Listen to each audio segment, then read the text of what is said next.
है जहां ऋण गारंटी योजना और इसके साथ ही योजना को कैबिनेट ने मंजूरी दे दी है। वैश्विक परिसंपदा को बढ़ावा देगी ये योजना, जहां सुराजी व्यावसायिक संचालन होगा और इसके साथ ही आत्मनिर्भर भारत के सपने को ये साकार करती हुई नजर आएगी। पीएम मोदी ने सोशल मीडिया प्लेटफॉर्म एक्स पर पोस्ट साझा कर तमाम जानकारी दी है, जहां उन्होंने लिखा कि विश्व बाजार में मेड इन इंडिया की हुंकार देखने को मिल रही है। निर्यात संवर्धन मिशन की केंद्र की मंजूरी है। इसके साथ ही बता दें कि एमएसएमई श्रम प्रधान क्षेत्रों को इससे मदद मिलती हुई नजर आएगी। हितधारकों को एक साथ लाकर तंत्र तैयार किया जाएगा। भारत सरकार ने निर्यातों के 2 बड़े फैसले लिए हैं।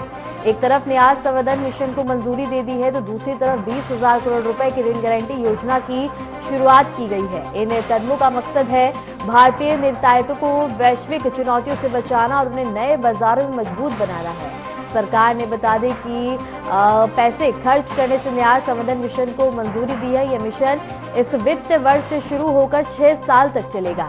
पीएम मोदी ने सोशल मीडिया प्लेटफॉर्म एक्स पर पोस्ट कर लिखा कि ऋण गारंटी योजना जिसे कैबिनेट ने मंजूरी दे दी है, वैश्विक प्रतिस्पर्धा को बढ़ावा देगी, सुराजी व्यावसायिक संचालन सुनिश्चित करेगी और आत्मनिर्भर भारत के हमारे सपने को साकार करने में मदद करेगी। यह सुनिश्चित करना है कि मेड इन इंडिया विश्व बाजार में और भी जोरदार तरीके से गूंजे। केंद्रीय मंत्रिमंडल में निर्यात संवर्धन मिशन को मंजूरी दे दी है, जिससे बता दें कि अब सुधार होगा और एमएसएमई पहली बार निर्यात करने वाले और श्रम प्रधान क्षेत्रों को मदद मिलेगी। यह प्रमुख हितधारकों को एक साथ लाकर एक ऐसा तंत्र तैयार करेगा जो परिणाम आधारित और प्रभावी हो।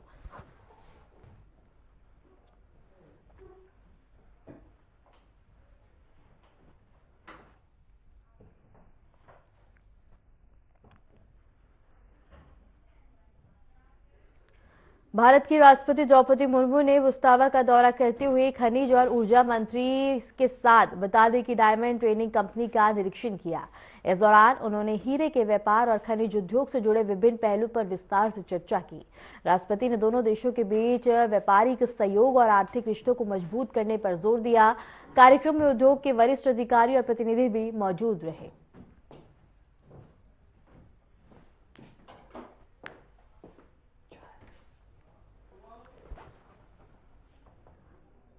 और इसके साथ ही खनिज और कंपनी का राष्ट्रपति द्रौपदी मुर्मू ने निरीक्षण किया, जहां उनका भव्य तरीके से स्वागत किया गया।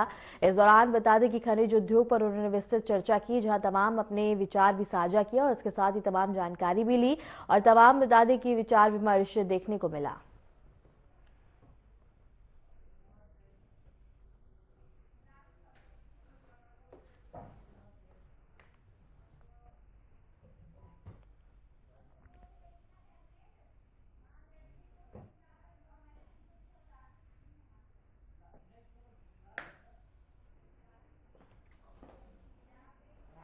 दिल्ली लाल किला ब्लास्ट को लेकर जांच एजेंसियों ने खुलासा किया है कि 2 नहीं बल्कि 4 गाड़ियों में ब्लास्ट की साजिश थी। संगी 2 और पुरानी गाड़ियां तैयार करने की प्लानिंग कर रहे थे। इनमें विस्फोट रखे जाते हैं और टारगेट को और भी बड़ा किया जाता है। यह पूरा खुलासा डॉक्टर उमर और डॉक्टर मुजम्मिल की डायरियों से हुआ है। वहीं आरोपी डॉक्टर उमर और नबी का डीएनए मैच हो गया है। जांच टीमों को कार से उमर के दांत, हड्डी, खून से लगे कपड़े के टुकड़े और पैर का हिस्सा मिला था, जो बता दें कि व्हीकल और इसके साथ ही फंस जाता है। ये सभी सैंपल उमर की मां के डीएनए से मैच हो गए हैं। इधर केंद्र सरकार ने दिल्ली कार ब्लास्ट को आतंकी हमला माना है। कैबिनेट मीटिंग में टेरर अटैक पर प्रस्ताव भी पारित किया गया है। और इसके साथ ही पीएम मोदी के साथ मीटिंग हुई, जहां बता दें कि डायरी में ये अहम खुलासे हुए हैं और इसके साथ ही बता दें कि इस ब्लास्ट के बाद से दिल्ली दहल उठी थी, जिसके बाद अब इस पूरे मामले में छानबीन करते हुए बता दें कि तमाम खुलासे होते हुए नजर आ रहे हैं। और इसके साथ ही बता दें कि एक डायरी के जरिए से तमाम खुलासा हुआ है, जिसके बाद डीएनए टेस्ट मैच होता हुआ नजर आया है। इसके साथ ही बता दें कि दिल्ली ब्लास्ट में आतंकी घटना के बाद से दिल्ली सहमी हुई है। और इसके साथ ही बता दें कि अब अहम खुलासे इसमें लगातार देखने को मिल रहे हैं, जिसमें एक और खुलासा होते हुए सामने आया है कि डीएनए टेस्ट अब मैच हुआ है और इसके साथ ही डायरी के जरिए से ये पूरा मामला सुलझता हुआ नजर आ रहा है, जहां तमाम तथ्य अब पुलिस को मिलते हुए नजर आ रहे हैं।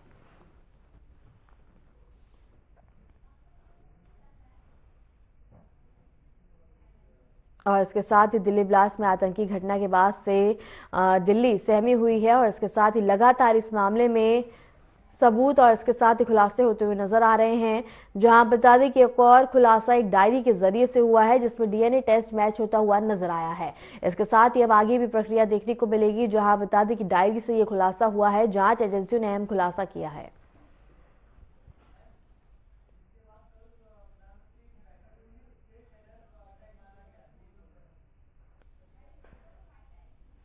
और इसके साथ ही बता दें कि दिल्ली ब्लास्ट में पुलिस को बड़ी सफलता भी मिलती हुई नजर आई है, फरीदाबाद में ईदगाह के पीछे। और इसके साथ ही बता दें कि लाल स्वर धमाके वाली रात संगीत ने इसका इस्तेमाल किया था। लगातार इस मामले में बता दें कि अहम खुलासे होते हुए नजर आ रहे हैं। जहां दिल्ली धमाके के बाद गुरुग्राम पुलिस अलर्ट मोड पे है। सुरक्षा व्यवस्था के लिए भी एसओपी तैयार कर दी गई है और इसके साथ ही तमाम सुरक्षा बढ़ा दी गई है। और इसके साथ ही लगातार इस मामले में अहम खुलासे होते हुए नजर आ रहे हैं। मीटिंग के बाद बता दें कि सुरक्षा एजेंसियां एकदम से बता दें कि खुलासे और तमाम तथ्य मिलते हुए नजर आ रहे हैं। जहां एक डायरी के जरिए से अहम खुलासा हुआ है, जिसमें डीएनए टेस्ट मैच होता हुआ और इसके साथ ही डीएनए मैच होता हुआ नजर आया है। इसके साथ ही बता दें कि एक डायरी से यह खुलासा हुआ है। धमाके के बाद से दिल्ली दहल उठी, जिसके बाद बता दें कि सुरक्षा एजेंसियां लगातार तथ्य जुटाने और इसके साथ ही सबूत जुटाने में लगी हुई है और लगातार इस मामले में खुलासे होते हुए नजर आ रहे हैं। मीटिंग के बाद एक और खुलासा हुआ है और इसके साथ ही अब इस पूरे धमाके को टेरर अटैक माना जा रहा है और यह मामला अब काफी ज्यादा और भी पेचीदा होता हुआ नजर आ रहा है। जहां लगातार इस मामले में खुलासे हो रहे हैं, वहीं एक डायरी के जरिए से एक और खुलासा हुआ है, जहां डीएनए मैच होता हुआ नजर आया। वहीं अगर सुरक्षा की बात करें तो सुरक्षा बढ़ा दी गई है ताकि कोई भी अब अन्य गतिविधि देखने को ना मिले। और सबसे बड़ा सवाल अब लोगों के मन में खड़ा होता हुआ नजर आ रहा है कि दिल्ली राजधानी ही अगर असुरक्षित है तो इसके साथ अब कई सवाल उठते हुए नजर आ रहे हैं। और लगातार इस मामले में सुरक्षा एजेंसियों द्वारा खुलासे किए जा रहे हैं और इसके साथ ही सुरक्षा भी पुख्ता की जा रही है ताकि अब स्थानीय लोगों में भी किसी भी तरह का माहौल ना हो। और इसके साथ इस ब्लास्ट के बाद से बता दें कि पूरी दिल्ली सहम उठी, जिसके बाद लगातार सुरक्षा एजेंसियां चौकन्ने के साथ खुलासे करती हुई नजर आ रही हैं और लगातार इसमें खुलासे हो रहे हैं। अब बता दें कि मीटिंग के बाद इसको टेरर अटैक घोषित कर दिया गया, इसको टेरर अटैक माना जा रहा है। जिसके बाद एक और अहम खुलासा हुआ है सुरक्षा एजेंसी के द्वारा, जो है एक डायरी के जरिए से बता दें कि इस मामले में खुलासा होते हुए नजर आया है कि डीएनए मैच होता हुआ नजर आया है।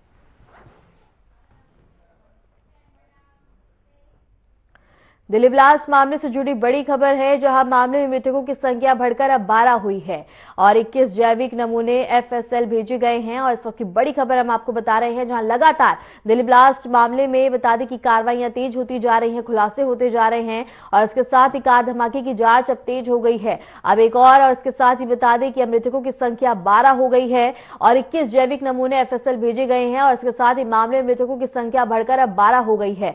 दिल्ली ब्लास्ट मामले में लगातार खुलासे होते हुए नजर आ रहे हैं। वहीं दूसरी तरफ बता दें कि अब इस मामले में मृतकों की संख्या 12 हो चुकी है और इसके साथ ही लगातार इस मामले में अहम खुलासे किए जा रहे हैं।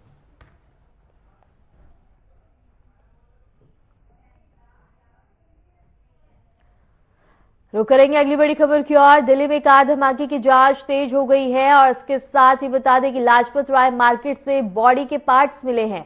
मौके पर पहुंची दिल्ली पुलिस अब जांच में जुटी हुई है। फॉरेंसिक जांच के लिए बता दें कि बॉडी पार्ट्स लाए गए हैं। लाल किला के सामने है लाजपत राय मार्केट, जहां से बता दें कि बॉडी पार्ट्स मिलते हुए नजर आए हैं। सबसे बड़ी खबर हम आपको बता रहे हैं, लाल किला के सामने है लाजपत राय मार्केट, जिसमें बता दें कि एक और खुलासा हुआ है और दिल्ली में कार धमाके की जांच अब तेज हो चुकी है। लाजपत राय मार्केट से बता दें कि बॉडी के पार्ट्स मिले हैं। मौके पर पहुंची दिल्ली पुलिस और जांच में जुटी हुई है, अहम खुलासे किए जा रहे हैं। फॉरेंसिक जांच के लिए ले जाया गया है बॉडी पार्ट्स को, जहां बता दें कि अहम खुलासे अभी और भी होने की संभावना है और दिल्ली में कार धमाके की जांच अब तेज हो गई है।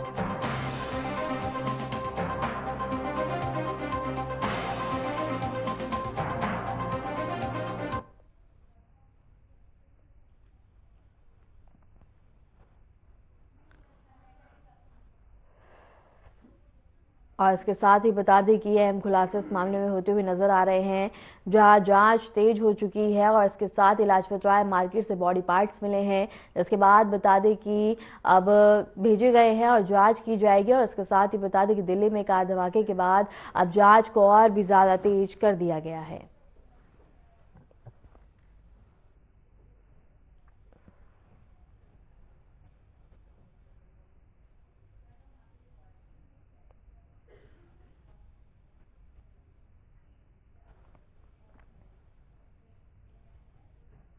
रुक करेंगे अगली बड़ी खबर की ओर। दिल्ली ब्लास्ट केस में बता दें कि सीआईके की छापेमारी देखने को मिली है। जम्मू कश्मीर में 13 जगहों पर छापेमारी की गई है। इसके साथ ही काउंटर इंटेलिजेंस कश्मीर की छापेमारी देखने को मिली है।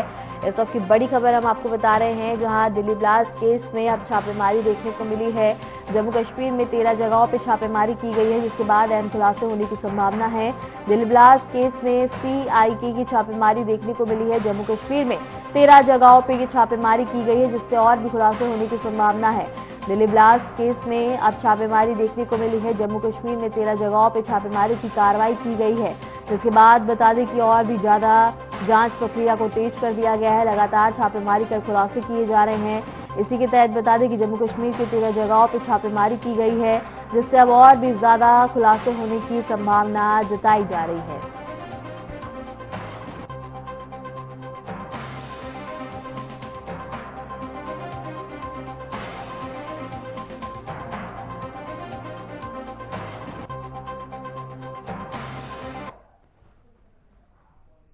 इस वक्त की बड़ी खबर हम आपको बता रहे हैं, जहां दिल्ली ब्लास्ट केस में छापेमारी देखने को मिली है। जम्मू कश्मीर में 13 जगहों पर छापेमारी की गई है। लगातार बता दें कि छापेमारी की कार्रवाई देखने को मिल रही है और इसी के तहत दिल्ली ब्लास्ट केस में सीआईके की छापेमारी देखने को मिली है।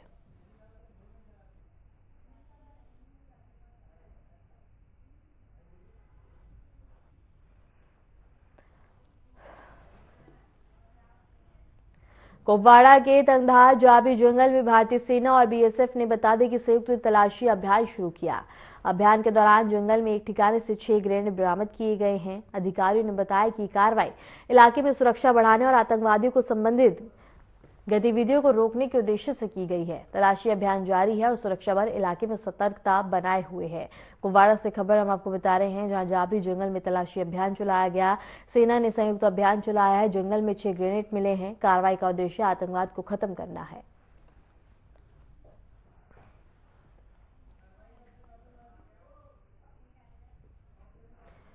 रुक करेंगे अगली बड़ी खबर की ओर। असम के सीएम हेमंत बिस्वा शर्मा का एक पोस्ट आया है सामने, जहां दिल्ली में हुए ब्लास्ट मामले में उन्होंने पोस्ट किया है।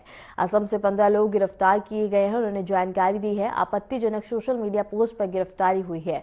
15 में से 9 लोग देर रात गिरफ्तार किए गए हैं। इस वक्त की बड़ी खबर हम आपको बता दें, जहां दिल्ली में हुए ब्लास्ट मामले में एक पोस्ट साझा किया गया है असम के मुख्यमंत्री द्वारा, जहां उन्होंने कहा है कि आपत्तिजनक पोस्ट डालने के बाद ये गिरफ्तारी की गई है।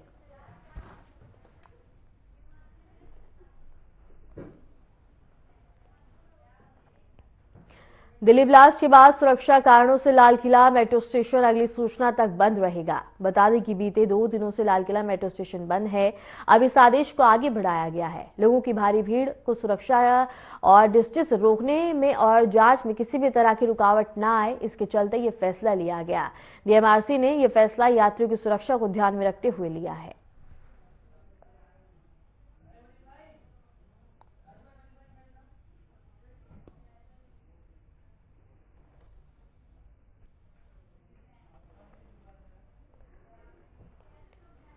बिहार में चुनाव परिणाम आने से ठीक एक दिन पहले राजधानी पटना में सियासी माहौल पूरी तरह चुनावी रंग में रंग गया है। बता दें कि जेडीयू कार्यालय के बाहर मुख्यमंत्री नीतीश कुमार का एक पोस्टर लगाया गया, जिस पर बड़े अक्षरों में लिखा है कि टाइगर अभी जिंदा है।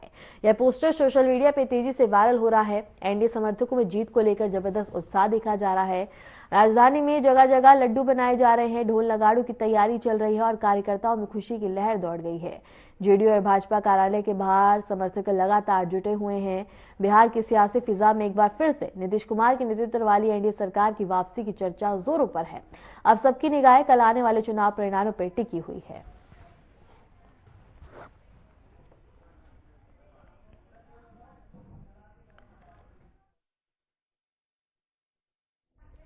और इसके साथ ही बता दें कि चुनाव परिणाम से पहले पटना में पोस्टर लगाए गए हैं, जिसमें लिखा है कि टाइगर जिंदा है।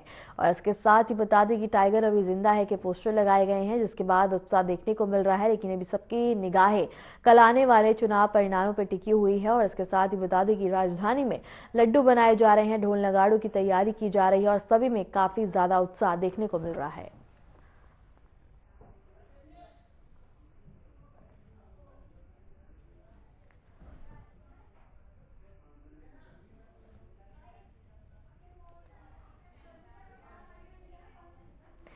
सीएम मोहन यादव ने देव प्रभाकर शास्त्री दादा की प्रतिमा प्राण प्रतिष्ठा समारोह में भाग लिया। इस अवसर पर उन्होंने कहा कि उन्हें शास्त्री जी को प्रणाम करने का सौभाग्य मिला है।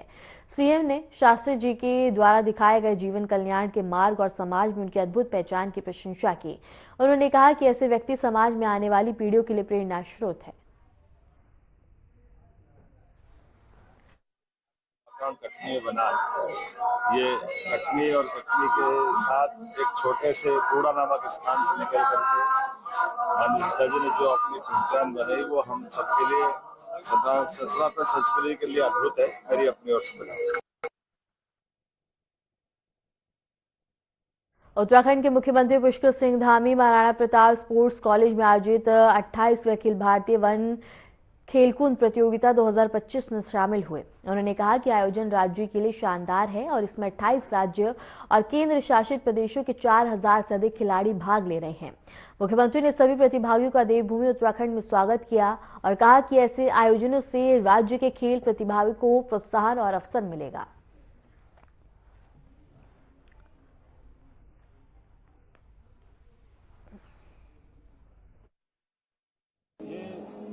हमारे राज्य के लिए बहुत शानदार आयोजन है।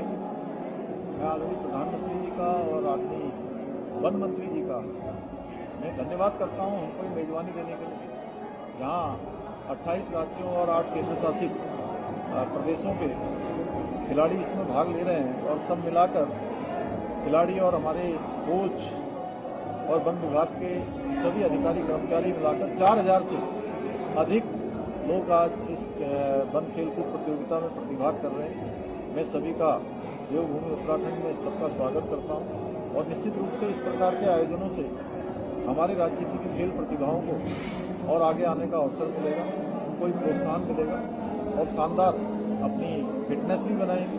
प्रधानमंत्री जी के खेलो इंडिया फिट इंडिया जैसे मूवमेंटों को निश्चित रूप से इससे एक ताकत मिलती है, आगे बढ़ने की सबको प्रेरणा मिलती है। हम खेलों के क्षेत्र में बहुत काम कर रहे हैं। जैसे इस वर्ष राष्ट्रीय खेलों का आयोजन हमारे राज्य के अंदर शानदार तरीके से संपन्न हुआ, जिसमें हमारे खिलाड़ियों ने राज्य के बहुत शानदार प्रदर्शन किया और 103 पदक जीतकर तालिका में भी 7वां स्थान प्राप्त किया, जो हमारे राज्य के बहुत खिलाड़ियों के लिए गौरव का क्षण है, राज्यवासियों के लिए।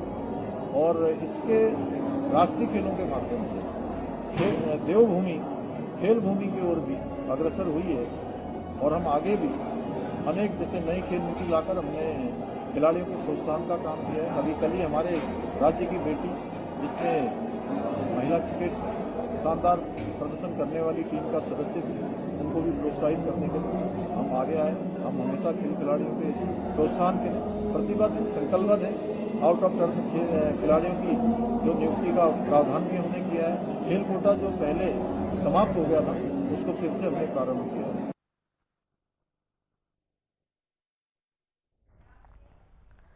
हरियाणा के मुख्यमंत्री नायब सिंह सैनी ने अपने सरकारी आवास पर भारतीय महिला विश्व कप विजेता टीम की सदस्य शेफाली वर्मा को सम्मानित किया। सीएम सैनी ने उन्हें शॉल देकर और इसके साथ ही चेक और खेल प्रमाण पत्र देकर उन्हें सम्मानित किया है।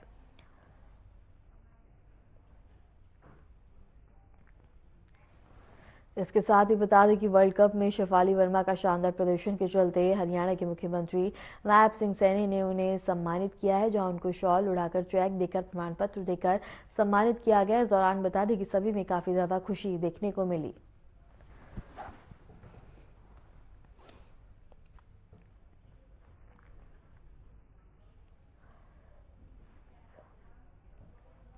वेलामल नेक्सस स्कूल ने भारतीय महिला क्रिकेट टीम की कप्तान हरमनप्रीत कौर को उनके शानदार प्रदर्शन और खेल में योगदान के लिए सम्मानित किया। इस अवसर पर स्कूल प्रशासन ने उन्हें सम्मान पत्र और पुरस्कार भी प्रदान किए। कार्यक्रम में छात्रों और शिक्षकों ने भी भाग लिया और कप्तान हरमनप्रीत कौर की उपलब्धियों की सराहना की। स्कूल ने कहा कि यह सम्मान युवाओं में खेल और नेतृत्व की भावना बढ़ाने के उद्देश्य से दिया गया है।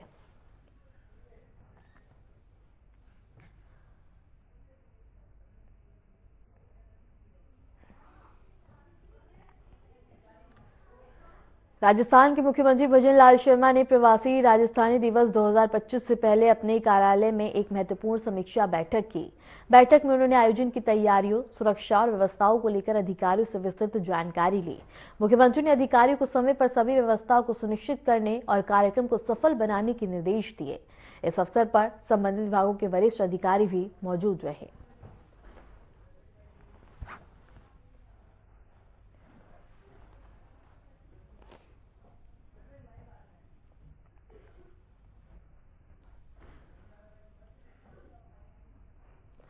और इसके साथ ही बता दें कि राजस्थान के मुख्यमंत्री भजन लाल शर्मा ने बैठक की, जहां कार्यालय पे समीक्षा बैठक की गई। उन्होंने इस बैठक की अध्यक्षता करी। आयोजन को लेकर उन्होंने अधिकारियों को तमाम जरूरी दिशा निर्देश दिए और इसके साथ ही अधिकारियों से विस्तृत जानकारी भी उन्होंने ली। जहां बता दें कि सुरक्षा को लेकर, तैयारियों को लेकर उन्होंने तमाम जरूरी दिशा निर्देश दिए। इस दौरान अधिकारियों ने भी बता दी कि अपने सुझाव सीएम के समक्ष रखे और इसके साथ ही तमाम जानकारी भी दी। जयपुर से खबर हम आपको बता रहे हैं, जहां राजस्थान के मुख्यमंत्री भजन लाल शर्मा ने बैठक की अध्यक्षता करी।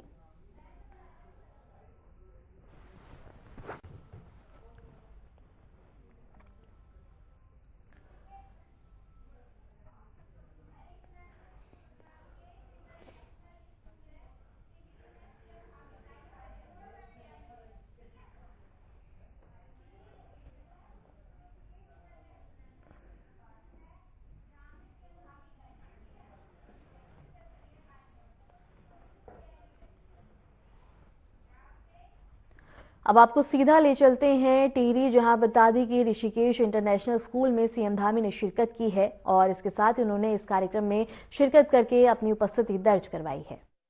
For the morning, Mr. Pushkar Singh Dhami ji. There is so much about him that I can go on for the whole day and I'll just be introducing him. जो दिल से खूबसूरत खुदा ने ऐसे लोग कम बनाए हैं, जिसे ऐसे बनाया है वे हमारी महफिल में आए हैं। विकास की नई दिशाओं को तय करने वाले हमारे युवा मुख्यमंत्री महोदय का स्वागत है। हमको गर्व है कि आज इस अवसर पर हमारे बीच मुख्य अतिथि के नाम पर हमारे मुख्यमंत्री आए हैं। एक युवा राज्य को एक युवा ऊर्जा चाहिए। एक युवा ऊर्जा एक युवा मुख्यमंत्री ही दे सकते हैं और युवा मुख्यमंत्री श्री पुष्कर सिंह धामी जी युवाओं की धड़कन है। वो हमें समझते हैं। सरकार और संगठन, पार्टी और ऑर्गेनाइजेशन, शासन और राजनीति दोनों की अच्छी समझ है। धामी जी के नेतृत्व में उत्तराखंड में तरक्की होते जा रही है। हमारे जैसे यंगस्टर्स ने उनके साथ अच्छा कनेक्ट कर रखा है। धामी जी ने उत्तराखंड की स्थिरता, शासन दिया है। तो जब उत्तराखंड जैसा युवा राज्य के पास स्थिरता और शासन आ जाता है तो विकसित भारत के सपने में विकसित उत्तराखंड जरूर बनेगा और धामी जी ही बनाएंगे। Your presence sir is a source of immense pride and motivation for our entire school community. Under your guidance and leadership, Rishikesh International School is doing its part in educating the children of Garhwal, so the state is always in good hands, just like it is in your leadership, sir. We are here to celebrate the hard work and dedication of our students who have demonstrated excellence in various fields this past year. From classroom to the sports field, our students have shown what they can achieve with perseverance and commitment to our school's values. This annual day is a testament to the collective effort of students, teachers, parents, and staff who work tirelessly in providing a nurturing and inspiring environment for every child. As a school, our mission is to make our students responsible citizens of India. I personally feel that we also have a responsibility to make the students reach such a level mentally that they can make the right decisions for themselves, which will help our city, state, and country grow. Let us all remember the quote, "All you are shepherd and will be held accountable for your flock." These children are young. They look into us as parents or teachers or guardians for their support and take us as a mirror when it comes to seeing the world. Let us all be a good role model for them. When a man फिलहाल के लिए खबरों में इतना ही और ऐसे देश और दुनिया की तमाम खबरों को जानने के लिए बने रहिए हमारे साथ।